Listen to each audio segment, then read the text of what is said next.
जय हिंद दोस्तों। रसिया ने एक बार फिर से इंडिया को अप्रोच किया है और उन्होंने ये कहा है इंडिया से कि आप हमारा जो SU-75 है, सुखोई 75, जिसका निक नेम चेकमेट्स भी हम कह सकते हैं, उसमें हमने कुछ टेक्निकल चेंजेस किए हैं और इसे इंडिया को डिस्काउंटेड रेट में देने के लिए तैयार है। क्योंकि इसके पहले भी पिछले साल भी रसिया ने इंडिया को अप्रोच किया था SU-75 को लेकर, जो अपने आप में 5th जनरेशन एयरक्राफ्ट है। लेकिन पिछले साल भी इंडिया ने मना कर दिया गया था। किस तरीके से मना किया गया था उसके बारे में तो हम बात करेंगे। SU-75 के बारे में हम बात कर लेंगे। इवन कि इंडिया अपनी 5th जनरेशन जो आर्म का है, एडवांस्ड मीडियम कॉम्बैट एयरक्राफ्ट, ये डेवलप कर रहा है। इसके बारे में भी इस वीडियो में हम बात करेंगे। लेकिन इसके रिगार्डिंग आप बहुत सारे पार्टिकल्स देख सकते हैं कि रसिया किस तरीके से इंडिया को मनाने की कोशिश कर रहा है कि हमारा SU-75 एयरक्राफ्ट जो 5th जनरेशन का है, आप उसे खरीद लो, क्योंकि ये अमेरिका से के जो F-35 है, वो भी 5th जनरेशन है, उससे बेहतर है, उससे एडवांस है और आपको एक डिस्काउंटेड रेट में प्रोवाइड किया जाएगा। क्या इसका मतलब निकलेगा? क्या इसका मतलब निकल के आ रहा है कि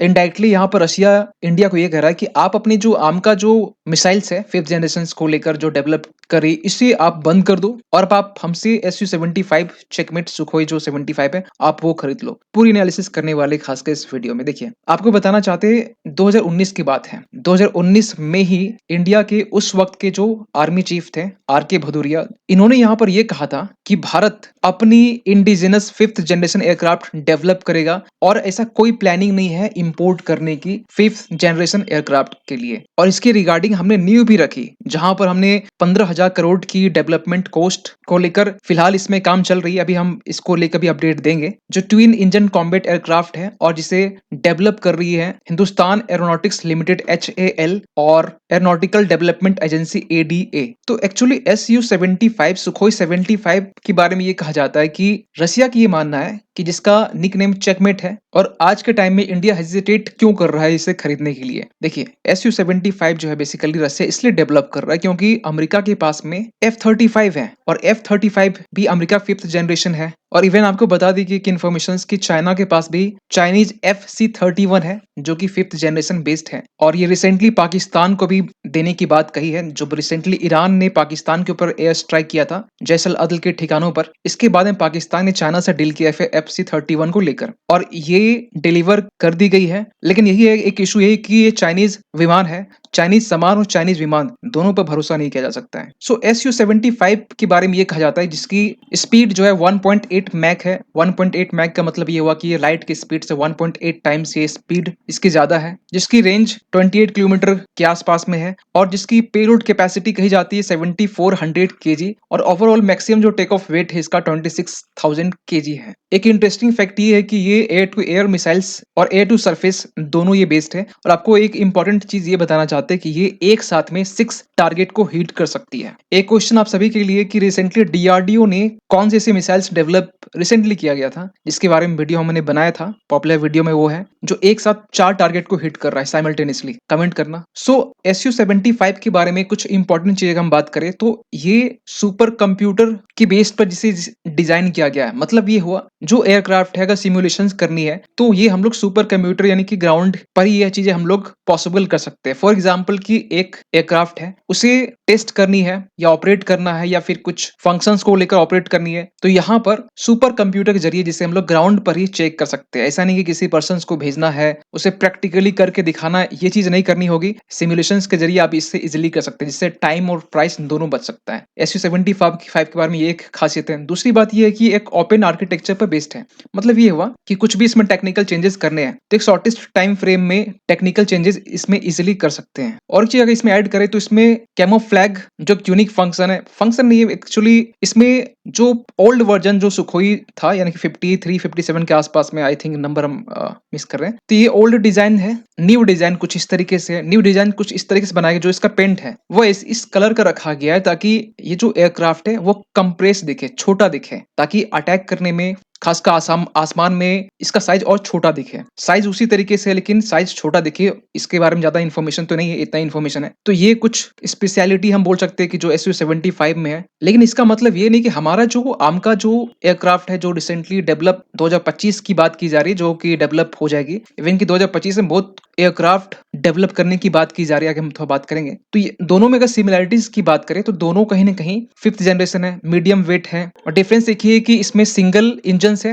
SU-75 में हमारा जो आम का उसमें ट्विन इंजन्स, दो इंजन्स हैं। वेट लगभग दोनों की सेम है, 25 टन है, इसके भी 25 टन है ट्विन, लेकिन ये हमारा ट्विन इंजन स्टील्थ एयरक्राफ्ट है, ये सिंगल है। बस ये ही डिफरेंस है। इसके साथ ही यहाँ पर रसिया का ये भी कहना है कि आप जो तेजस मार्क 2 जो डेवलप कर रहे हैं, इसका भी हिंदुस्तान एरोनॉटिक्स लिमिटेड जो है 2025 तक बनाने की ये भी बात कही है। और इसके बारे में कहा जाता है कि ये 4.8 जनरेशंस का ये एयरक्राफ्ट है और इसके भी फंक्शंस, इसके भी जितने भी वेट्स हैं, इंजन्स हैं, ऑलमोस्ट कहीं ना कहीं SU-75 सुखो 75 के बराबर है, अप्रॉक्स, टोटल नहीं तो अप्रॉक्स। और ये कहा जाता है कि इसमें 75% इंडिजिनस कंटेंट यूज किया है तेजस मार्क 2 में। स्पीड भी आप इसकी देख सकते हैं, सेम है 1.8 मैक। सो फाइनली सवाल निकल के आता है कि रसिया रिसेंटली कौन सा हर्डल्स जो है फेस कर रहा है SU-75 को लेकर। देखिए आज के टाइम में रसिया के पास में फंडिंग को लेकर सबसे बड़ा एक इशू हो रहा है, ओनली स्टेट फंडिंग ही मिल रही है और सिंगल और एक लास्ट जरिया रसिया के ही है। दूसरा इसमें ये है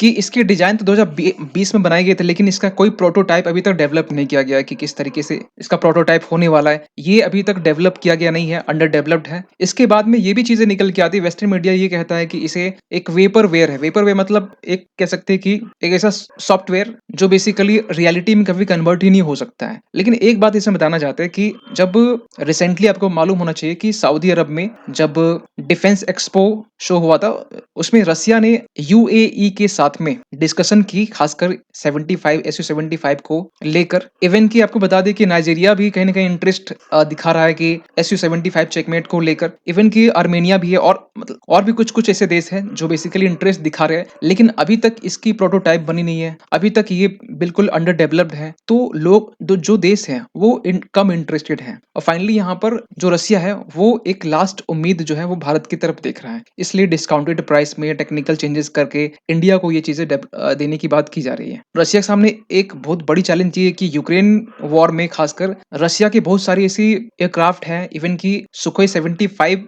की जो पुरानी वर्जन है SU-35, ये सारे जो एयरक्राफ्ट है उसे भी यूक्रेन ने डिस्ट्रॉय किया है। तो ये सब चीजें जो सामने आती है ना, तो ये चीजें कहीं ना कहीं एक वर्ल्ड मार्केट में SU-75 को लेकर जो इंप्रेशन है वो रॉन्ग इंप्रेशन जाता है। सो रिसर्च करने के दौरान हमने ये भी पाया कि आज के डेट में कुछ आर्टिकल से भी पब्लिश हुए कि रसिया ने थोड़ा सा बदलाव इसमें ये किया है कि जो RVV-MD2 डॉग फाइट है, जो basically air to air missile है, इसे इंटीग्रेट कर दिया गया है SU-75 के साथ में। और रसिया ये क्लेम कर रहा है कि अब ये जो हमारा जो सुखोई 75 होने वाला है चेकमेट, जो कि वेस्टर्न कंट्रीज के एयरक्राफ्ट से 5 साल आगे का व्यू पॉइंट रखता है, इतना डेवलप्ड वर्जन होगा। और इस तरीके से यहाँ पर जो भी देश इंटरेस्टेड है उसे SU-75 खरीदने के लिए अपने एक कस्टमर्स को ढूंढ रहा है। सो रिसेंटली इंडिया ने खासकर SU-75 को लेकर ये स्टैंड लिया है कि इंडिया सबसे पहले ये करेगा कि जो SU-75 इसके कॉस्ट बेनिफिट एनालिसिस करते हुए, क्योंकि इसकी जो प्राइस है रशिया बता रहा है कि $25 मिलियन से लेकर 30 मिलियन जो डॉलर है वो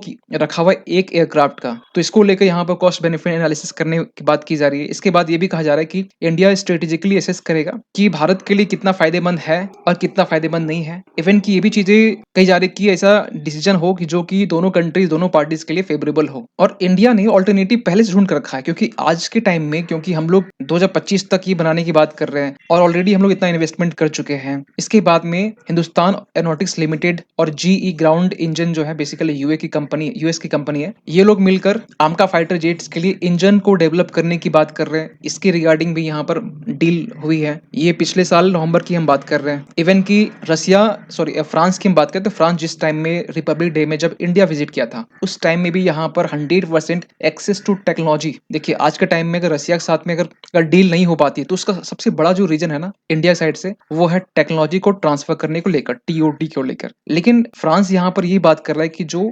इंजन्स की बात कर रहे हैं, ठीक है, यहाँ पर इंजन्स जो है इसको लेकर यहाँ पर 100% जो टेक्नोलॉजी एक्सेस करने की यहाँ बात कर रहा है और इसको लेकर डील हुई है। इवन की पिछले साल की हम बात करें, पिछले साल में अप्रैल की बात हम कर रहे हैं, जब यहाँ पर यूके की रोल्स रॉयस के साथ में आमका का डील हुआ था वो भी इंजन के साथ, क्योंकि सारा मामला इंजन का ही है। तो इतने देशों के साथ में फ्रांस, यूएस, यूके के साथ में डील हो रही है इंजन को लेकर, ताकि हमारा एक इंडिजिनस स्वदेशी जो आमका है एयरक्राफ्ट वो बन सके 5th जनरेशन का। और क्योंकि 2021 सितंबर में एरोनॉटिकल डेवलपमेंट एजेंसी ने भी ये अनाउंस किया था कि 2025 तक में will make it's first fight flight in 2025, और स्क्वाड्रन को इंडक्ट करने के साथ में 2035, क्योंकि ये चीजें एडवांस वर्जन में आती है। और जब ये चीजें डेवलप होगी तो ये कहा जाता है कि ये यूएस के जो F-35 है इससे भी एडवांस होगी, कुछ मामले में इससे एडवांस होगी, जो कि कुछ फंक्शन यहाँ पर आप इसको देख सकते हैं। पाकिस्तान ने भी यहाँ रिसेंटली चाइना के जो J-31 यानी FC-35 जो कहते हैं, FC-31 सॉरी, ये भी पाकिस्तान चाइना से खरीद रहा है बेसिकली ईरान के खतरे को लेकर। लेकिन आज के टाइम में जो इंडिया है, भारत है, वो इसे